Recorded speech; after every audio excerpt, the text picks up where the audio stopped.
Macchiato e madhe në disa lokale në Prishtinë po kushton 2 euro. Aja amerikane 1.80.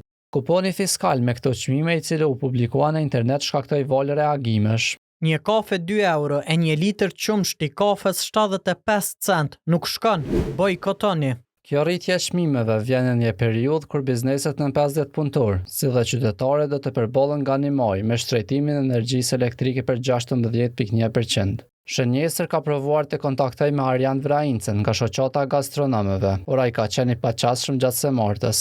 Krahas gastronomëve, edhe bizneset në sektore tjera të ekonomisë kanë paralajmëruar ngritjen e çmimeve të produkteve.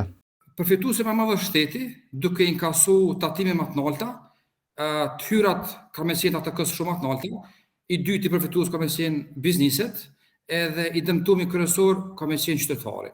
Ka më varfënu ma shumë e ma shumë. Derisa të shoh që nuk është ka mundet me vazhdu jetesën kësaj. Vitin 2022 Kosova mbylli me normë të inflacionit 11.6%. Sipas dhënave të Agjencisë së Statistikave të Kosovës, ajo ul në 4.9 me 2023 kurse vitin e kaluar ra në 1.6%. Shënjestër.net